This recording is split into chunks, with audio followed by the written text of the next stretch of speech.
আকাশবাণী কলকাতা, গীতাঞ্জলি। আপনার স্বাস্থ্য অনুষ্ঠানে শুনছেন ৩ পর্বের ধারাবাহিক কথিকা সুস্থ মন সুস্থ জীবন। আজ দ্বিতীয় পর্ব।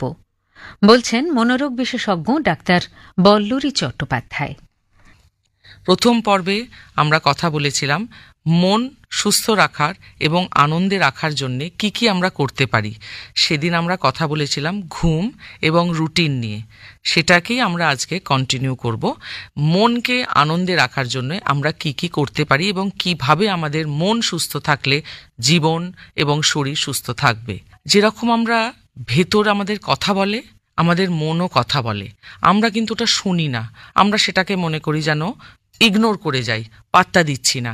কিন্তু তখন ভেতরের কথাটা না শুনলে আমাদের সবচেয়ে বড় সঙ্গী, আমাদের চিরজীবনের সাথী কিন্তু আমার নিজেদেরই মন। সেই মনের সঙ্গে না, তাই আজকে আমরা কথা বলবো মনের কথা। কি করে সেটা শোনা যায়, কি করে তাকে বোঝা যায়, কি করে তার সঙ্গে কথা বলা যায়। নিজের সঙ্গে নিজেকে না কথা বলতে হয়। অনেক সময় আমরা বলি কিন্তু সেটাকে আমরা আর পাত্তা দিই না। দূর, নিজের মনে কি ভাবছি, তা নয়। সেই ভাবনাটাকে একটু গুরুত্বপূর্ণ জায়গায় আনতে হবে এবং সেই ভাবনায় আমাদের দেখতে হবে যে কি বলছে আমার মন। হয়তো আজকে আমার মন বলছে আমার ভালো লাগছে না, তখনই থামিয়ে দেওয়া। কারণ আমার মন আমার সবচেয়ে বড় বন্ধু, আমার সর্বদিনের এবং চিরদিনের সাথী। তার সঙ্গে একটু কাইন্ডনেস নিয়ে কথা বলি, তার সঙ্গে একটু আনন্দ করে কথা বলি। নিজের সঙ্গে যদি আনন্দ না দিতে পারি, নিজের সঙ্গে যদি আমি নিজেকে যদি ভালোবাসতে না পারি, আমি অন্যকে ভালোবাসা দেব কি করে? আজকে ধরুন একটা উদাহরণ দিই। যেমন আমাকে যদি কেউ 10 টাকা চায়, আমার ব্যাগে যদি সেটা না থাকে কিংবা আমার পকেটে নেই, আমি সেটা তাকে দেব কেমন করে? আমার নিজের পকেটে তো ওটা থাকতে হবে, তবে তো আমি অন্যকে দেব। তো তাই জন্যে নিজের মনে যদি আনন্দ না থাকে, আমি অন্য কাউকে আনন্দ দিতে পারবো না। তাই যখনই নিজের মন থেকে একটা কোনো নেগেটিভ কথা উঠবে, আমার ভালো লাগছে না, আজ আমি কি করব, আমার কোনো প্রয়োজন নেই, এই কথাগুলো সেখানেই থামিয়ে দেওয়া। কারণ আমার মন আমার বন্ধু এবং তাকে সুস্থ রাখার সবচেয়ে বড় প্রথম উপায় হচ্ছে শুধু পজিটিভ টক করা। পজিটিভ টকের প্রথম কথা হচ্ছে আমি ভালো আছি, আমি সুস্থ আছি, আমি খুব কাজের কাজই করেছি এবং ভালো কাজই করব। আমার শরীর এবং মনের দ্বারা যেন সুস্থ কাজই হয়, ভালো কাজই হয়, সেই কামনাই করি। দ্বিতীয়ত, এই মনকে একটু শুনতে হয়। অনেক সময় মন বলছে, আমার অনেক সময় দেখবেন আমরা বলি এই ওইখানে না যাব না। একটা ভেতর থেকে কেউ বলল। ভেতর থেকে কে বলল? আমাদের মনই বলল ওইখানে যাস না, না আজকে না আমি 1 ঘন্টা পরে বেরোবো। নিজের সঙ্গে নিজে একটু কথা বলা, নিজের মনের কথাটা একটু শোনা এবং সে যখনই কোনো কিছু নেগেটিভ থট এবং কোনো নেগেটিভ চিন্তা তার মাথায় আসবে, সঙ্গে সঙ্গে তাকে থামিয়ে দেওয়া।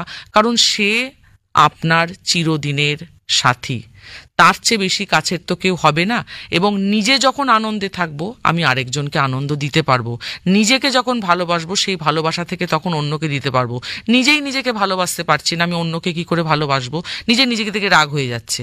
তাই জন্যে আমরা কি করব? এক্সারসাইজ করলে এন্ডোমরফিনস, যে হরমোনটাকে বলে হ্যাপি হরমোন, সেটি বেরোয়। এবং সেই এক্সারসাইজ এরকম রুটিন নেই যে প্রত্যেককে একই জিনিস করতে হবে। কেউ বলবেন আমি হাঁটতে ভালোবাসি, কেউ বলবে আমি যোগা করতে ভালোবাসি, কেউ বলবে আমি দৌড়তে ভালোবাসি, কেউ বলবেন আমি সাঁতার কাটতে ভালোবাসি, কেউ বলবে আমি নাচতে ভালোবাসি। তো যে যে ধরনের মুভমেন্ট পছন্দ করেন, কিছুটা দিনে অ্যাটলিস্ট 30 মিনিট করতে হবেই। এটা হচ্ছে আমাদের ওষুধ। এই ওষুধ থেকে যদি রাখতে পারেন, তাহলে বড় বড় ওষুধ আমাদের আর খেতে হবে না। তাই জন্য প্রতিদিন আধা ঘন্টার মুভমেন্ট, সেটা আপনি যোগা করুন, সেটা আপনি হাঁটুন, সেটা ঘরের মধ্যেই হাত পা চালান, কোনো রকমভাবে নিজের শরীরকে চালাতে হবে 30 মিনিট। তাতে এন্ডোমরফিনস বেরোয়, সেটা হ্যাপি হরমোন এবং সেটা আমাদের মনকে না আবার রিসেট করে। যেরকম আমরা ফোন রিসেট করি, যেরকম আমরা আমাদের অনেক সময় ক্যামেরা, টিভির বোতাম রিসেট করি, মনটাকেও রিসেট করা। তাই জন্য প্রথম ডিসকাস করলাম 7 থেকে 9 ঘন্টার ঘুম। তারপর হচ্ছে মনের দিক থেকে যখন আমরা সুস্থ থাকবো, একটা রুটিন মনে রাখা যে সারাদিন আমরা আজকে কি করব, ওই প্ল্যানিংটা করা। নিজের সঙ্গে নিজে কথা বলা। অনেকে বলবে ও নিজের সঙ্গে নিজে কথা বলছে, তার মানে কি ওর কোনোভাবে মানসিক ভারসাম্য হারিয়েছে? একদম না। তার মানে সে নিজের মনের সঙ্গে সে নিজে কথা বলছে, তার মন তাকে বলছে আমরা আজকে কি কি করব, আনন্দই আনব এবং সেই আনন্দের মধ্যে এক্সারসাইজ করব। এক্সারসাইজ করলে হ্যাপি হরমোনস বেরোয়। এরপরে পরের এপিসোডে আমরা আরও কিছু ডিসকাশন করব। আজ এখানেই শেষ করছি। তো মনে রাখবেন, ঘুম, রুটিন, নিজের সঙ্গে নিজে কথা বলা এবং এক্সারসাইজ। আপনার স্বাস্থ্য অনুষ্ঠানে এতক্ষণ শুনলেন ধারাবাহিক কথিকা সুস্থ মন সুস্থ জীবন। আজ শুনলেন দ্বিতীয় পর্ব। বললেন মনোরোগ বিশেষজ্ঞ ডাক্তার বল্লরী চট্টোপাধ্যায়। আকাশবাণী কলকাতা। গীতাঞ্জলি।